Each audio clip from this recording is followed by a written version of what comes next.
嗨，大家好，我是坦平叔。今天是2025年4月11号。这一期咱们继续聊一聊特不靠谱，聊一聊贸易战，聊一聊关税啊。既然是聊特不靠谱啊，所以我是建议划船粉赶紧跳过啊，不要受刺激啊。这个特朗普又闹笑话了啊！昨天他在自己的这个社交媒体上是公布的是对中国关税是125%，对吧？剩下的一些国家全部暂停90天啊，理由是因为来谈判的太多了，得留出时间谈判。后来这个白宫又特别的这个很温馨的提示说不是125对大国的关税是145，反正也无所谓也就是虱子多了不痒对吧？关税加多了不愁，你超过了这个50%。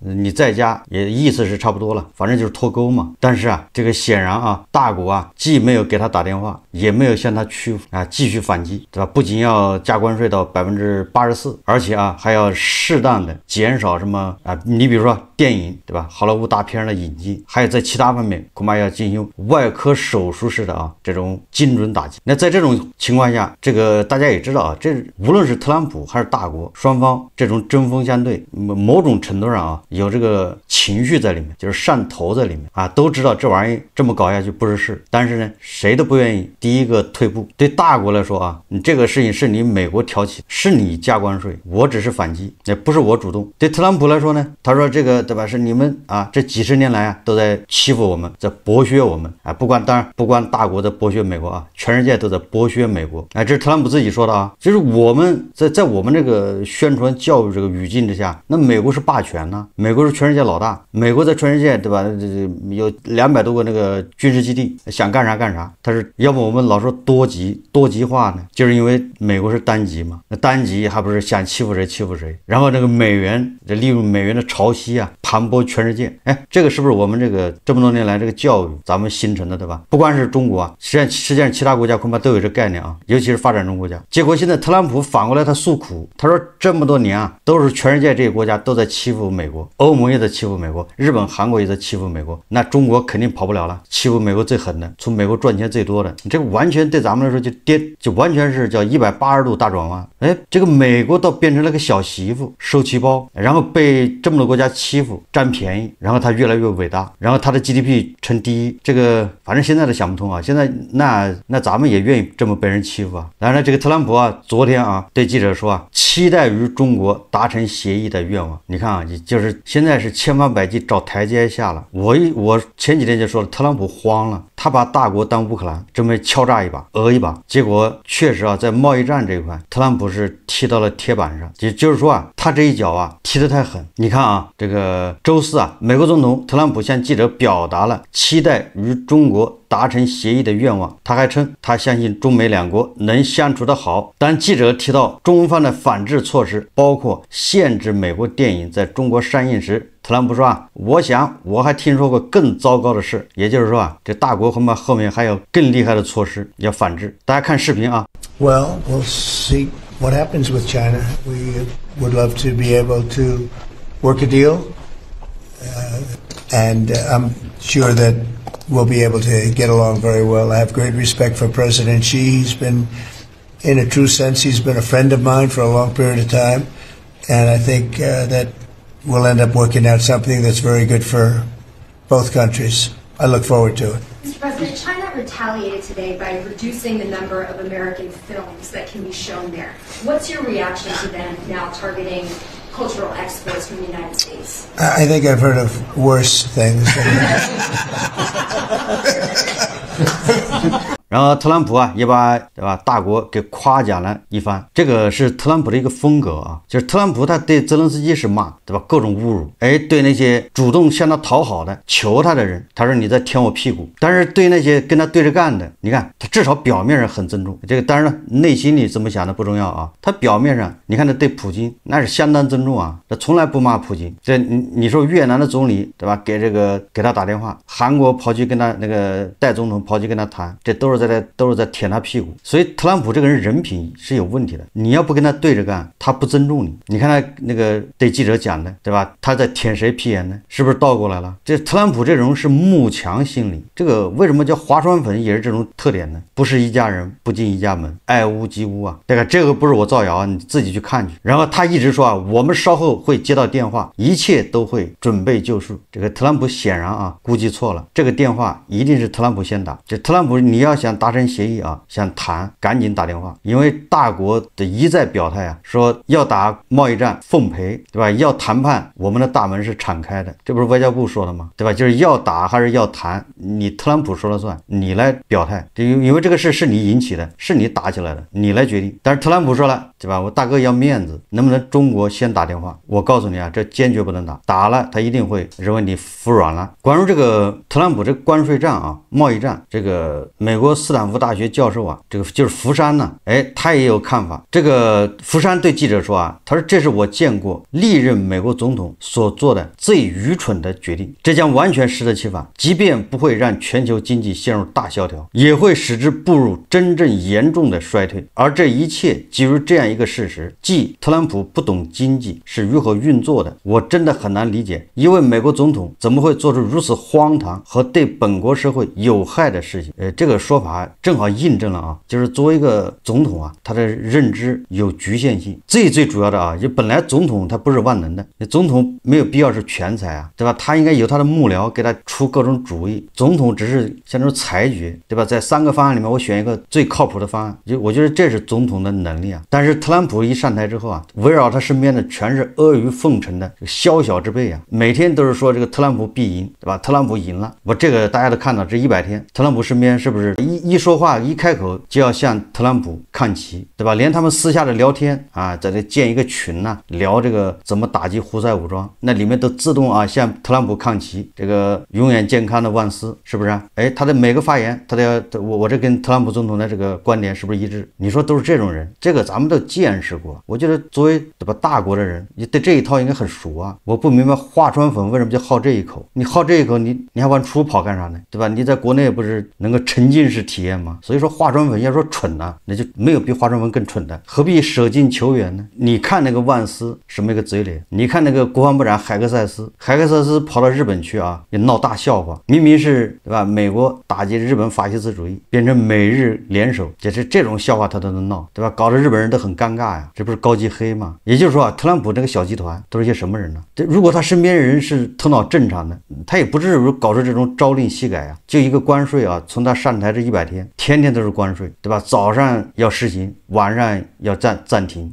正因为他这个结构啊，对吧？他的知识结构啊，加上他有没有那个什么智囊也不专业。这个特朗普的第一个任期啊，虽然他自己不行，但是他周围都是一些专业人士，那显得他稍微靠点谱。这第2个任期就完全是放飞自我，主要是啊，第2个任期他属于那种复仇，属于那种二进宫啊，所以有点忘乎所以。所以你看那个马斯克就骂那个纳瓦罗就是特朗普这次关税这个战的啊，贸易战的这个主要的一个推手和这个智囊。你看马斯克把矛头就对准纳瓦罗骂马斯克说你就是个卖汽车的，你懂啥？马斯克骂纳瓦罗说你比砖头还笨。后来马斯克又补充了一下啊，纠正了一下，说不好意思，这侮辱砖头了。正因为这个原因啊，你看看特朗普的所作所为和那个慈禧有没有异曲同工之妙？慈禧向10几个国家同时宣战啊，为什么？特朗普向全球180个国家加关税，这个他俩人不是一样的吗？有什么区别？当然了，你说区别啊，那就是特朗普他及时纠正了，就至少是暂停嘛，对吧？也缓解一下。所以这个福山说啊，一位美国总统怎么会做出如此荒唐和对本国社会有害的事情？然后记者就问福山啊，他说特朗普说啊，美国被耍了数十年，就是我刚才说的。这福山说啊，这一派胡言，说得益于全球自由贸易秩序，美国实现了大繁荣。特朗普认为出现贸易逆差就意味着被美国被盘剥，就是被剥削啊。但任何一个懂经济的人都会说，才不是这样，这只不过是美元作为世界储备货币占主导地位的负面影响。记者就说了啊，特朗普啊坚称关税将把生产带回美国。福山说啊，不会他这么干是行不通的。整个供应链中生产部分转移回美国的成本是巨大的，由于劳动力成本高昂，美国公司承担不起从头新建工厂的费用，而且鉴于这位总统想一出是一出，朝令夕改，谁会投入那么多钱呢？你看，这就是我说的啊，不要说搞企业的啊不敢跟着特朗普，就是那些国家也不可能死心塌地跟着特朗普。这个我们待会儿再说啊。他说，要么2年后，要么4年后，民主党人就会卷土重来，推翻所有决定，届时投入的资本就打了水漂。但是我认为生产不会转移回来，不要说民主党人，就特朗普自己他都有可能啊过上几天改了，就是现在唯一确定的，对吧？就是特朗普的不确定性。特朗普的不确定性对世界来说就是确定的，对吧？这不一定等得到民主党上台再改，特朗普自己就可能改了。你说谁敢跟他玩？这个记者说啊，在受关税打击最严重的国家中，恰恰有美国最好的盟友。福山说啊，特朗普正迅速走向19世纪由列强主导的那种世界秩序，但是列强各有各的势力范围、价值观和理念不再重要，敌友不再有分别。我认为我们不会愿意生活在那样的世界。然后呢，记者又问他说美国凯陀学会学者斯科特·林西科姆和科林·格拉伯解释说啊，他说这种政策上在上世纪30年代曾将我们拖进2战，但此后便不复存在。这次有这种风险吗？就是上个世纪那个胡佛他那个政策啊，这也是关税，最后导致这个后面的第2次世界大战。那这个记者就认为特朗普这次有没有这个可能？福山说啊，他说有，他说唯一的希望是如此愚蠢的政策归根结底会让他反受其害，成本上升后啊，会让美国和许多其他经济体陷入严重衰退。梦想中迎来黄金时代的美国选民是不会对此感到高兴的。这记者又接着追问啊，他说有没有重蹈上世纪30年代覆辙的风险？这个福山说啊，当然有，但在我看来，走到那一步要花很长时间。不过，一旦人们失业，世界陷入萧条，导致各国政府失去威信，那么这种不稳定就会引发冲突。特朗普的政策将摧毁大西洋联盟，消灭民主国家任何形式的团结。记者问福山啊，说您担心战争会升级吗？福山说是的，而且不仅仅是因为关税，美国会威胁为拿下格陵兰岛而攻击丹麦，因此可以明确的说，我们处境很糟，后果会非常严重。记者问啊，那你觉得有没有可能及时做出某种政治反应来避免这种情况？福山说啊，已经有一些迹象了，例如在4月1日举行的威斯康星州最高法院法官补选中，特朗普主义遭遇了失败。我记得这个好像马斯克还花钱了，但是对吧，这个共和党还是败了吧。然后记者又问他啊，他说特朗普还谋求第3个任期。这个福山说啊，未来取决于法院和2026年中期选举会给他多大阻力。他说此外啊，一场国际危机或许能摧毁他的权利啊。这是福山啊对这个特朗普的关税啊他的一个看法。实际上这个特朗普自己也说了啊，他暂停90天是为了谈判，接下来挨个的谈这个关税政策。谈什么呢？就是我们推测一下啊，对吧？一个就是特朗普他需要这个消除啊这些国家和美国之间的贸易那个逆差，这个他是不会变的，对吧？他想把这个制造业带回美国，这也是他初衷，恐怕也不会轻易变。那就是需要这个你给美国卖多少东西，你就得从美国买多少东西走。那美国没东西卖怎么办呢？没东西卖，那你来，那别人就会来设厂啊，因为你来买东西是硬性要求啊，对吧？这是一个啊。那第2个方面，那恐怕他就要对这个东大的围堵。你比如说啊，他跟越南谈，对吧？你不能利用这个低关税啊，对吧？来成为这个东大啊，成为大国的这个一个对美输送产品的一个通道，这个他一定会防。哎，如果一旦发现你有这个行为，对你征收惩罚性关税等等，也就是他最后他的矛头还是要指向大国。哎，我想这个恐怕是不会变的。我们啊更多的是关注特朗普暂停90天啊，关注的是特朗普要跟这个主要的这些国家去谈判。实际上现在这个事情已经变成2个人在掰手腕。特朗普在跟这些国家谈判的时候，大国啊也在跟这些国家在谈判，这个恐怕很多人要忽略的，他没关注。你看啊，新闻报道啊，首先是阿根廷，前不久啊，美国要求阿根廷，对吧，禁止或者叫终止跟中国啊进行这个货币互换，但是啊，阿根廷顶住美国压力，与中国续签货币互换协议。这个中阿之间货币互换协议，那可是在米莱上台之前搞的。米莱上台之前是最反对这事，但是米莱上台以后，你看搞了1年多，他现在对这个还津津乐道，顶着美国的压力也要续签。阿根廷中央银行10日宣布啊，与中国人民银行续签了部分货币互换协议，金额高达50亿美元，其期限为12个月。这项协议的续签为阿根廷外汇储备注入强心针。阿根廷央行在一份声明中表示这项于2023年启动的协议原本应从2025年6月开始逐步减少，现在这部分资金将持续保持可用状态，直到2026年中期。阿根廷央行认为，与中国续签货币互换协议有助于阿根廷在面临国际资本流动挑战的大背景下，平稳过渡到一个稳定和可持续货币和汇率体系。目前，阿根廷与中国的货币互换总额177亿美元，约占阿根廷央行外汇储备总额的70%，也就是阿根廷央行的外汇储备70%是人民币。那你说特朗普他能不生气？眼中钉肉中刺啊！但是就是特朗普这么施压，人家阿根廷还得互换。这里面有几个原因。第一个原因就是这个对阿根廷确实有好处。阿根廷有锂矿，阿根廷有牛肉，有牛对吧？有农产品，大国都是他最大的市场。米莱对吧？在那个有一次记者问他，那意思就是你上台之前，你不是说要跟大国要断绝关系吗？因为米莱他是个自由经济那个拥趸的，他是看不惯大国这一套的。但是上台以后，他发现他必须要跟大国搞好关系，所以当记者问他的时候，米莱很痛快的回答，他人总是在进步的。也就是说，他现在改变观念是因为他进步了。以前是不当家不知柴米油盐贵，现在一当家之后发现，对吧？理想是理想，现实是现实总之这个阿根廷是顶住了压力。一个重要原因就是特不靠谱，他不靠谱，你让米莱死死的抱着特朗普大腿，特朗普哪天他一翻脸，你阿根廷就完蛋了。这个美国总统特朗普的特使卡罗内表示美国在支持阿根廷与这个 IMF 达成协议时，首要考虑是确保新的贷款计划下不会巩固中国通过货币互换协议获得的地位。他甚至将这些互换协议形容为敲诈勒索。阿根廷呢，一边跟中国互换人民币，就是货币，一边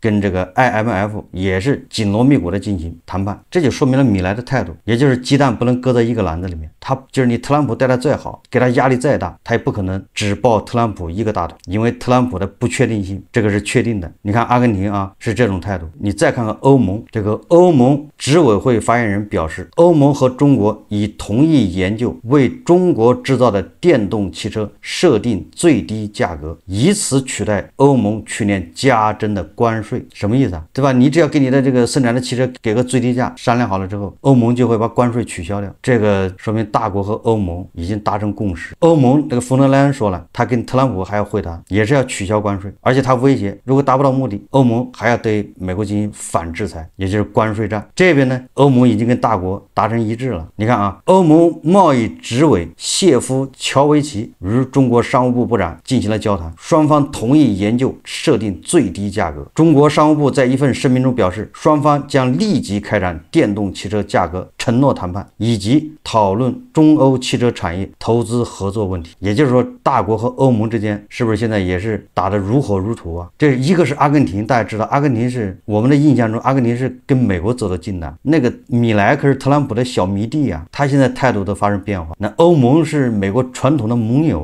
这个不用说了，盟友现在已经跟中国至少在谈判吧，双方愿意往一起走，这不就已经说明问题了吗？还有这个在这次贸易战中充当中美之间这个重要的这种缓冲或者桥梁的东盟，这好多人不说嘛，越南贵了对吧？又是这个贵了那个贵了，实际上他都没有看清形势。越南东盟这个国家在中美这个贸易摩擦中他们是缓冲器，这就是他们的位置。要不然东盟对美国的出口怎么可能排第一第二呢？他哪有那么多东西卖给美国那背后不都是大国吗？因为大国是东盟的最大的贸易伙伴，然后东盟又是美国的这个是最大贸易伙伴吗？这个你看不出来吗？这不就是西产地吗？你看中国也是快马加鞭马不停蹄。就是刚刚央视新闻报道，应越南共产党这个总书记苏林越南共和国主席梁强邀请，对吧？中国将于4月14日至15日对越南进行国事访问。这还没完应马来西亚最高元首易卜拉欣、柬埔寨国王西哈莫尼邀请，将于4月15日至18日对马来西亚、柬埔寨进行国事访问。柬埔寨是这次加关税加的最多的，对吧？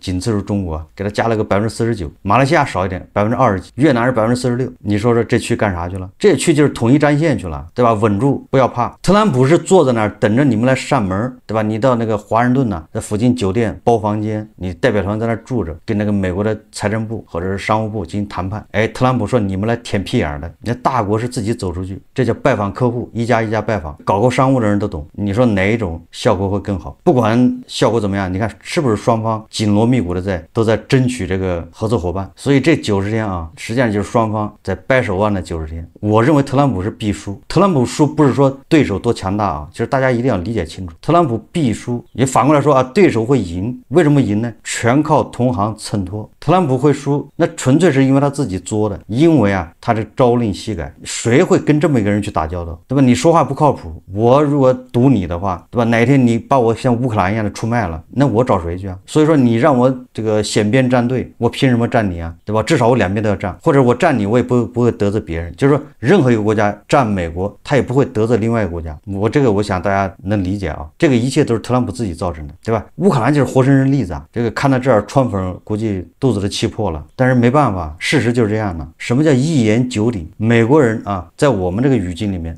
美西方不都是一契约精神吗？不都是这个叫什么诚信吗？不都是一个唾沫吐在地上就是钉吗？或者特朗普有契约精神吗？对吧？就是美西方是以契约精神见长，对吧？诚信嘛，说了就要做。但是特朗普是彻底把这个给颠覆了，就是他的话你们不能信，这是他自己造成的，对吧？这个100天你看看是不是朝令夕改，想一出是一出。美国再强大也经不起特朗普这么挥霍啊，这么霍霍。所以说接下来这90天啊，这双方一定是紧锣密鼓进行博弈。而这70多个国家现在面临的就是选边站队。当然了，这90天里面啊，特朗普还会生出更多的事情，他不会就这么消停了，他不折腾。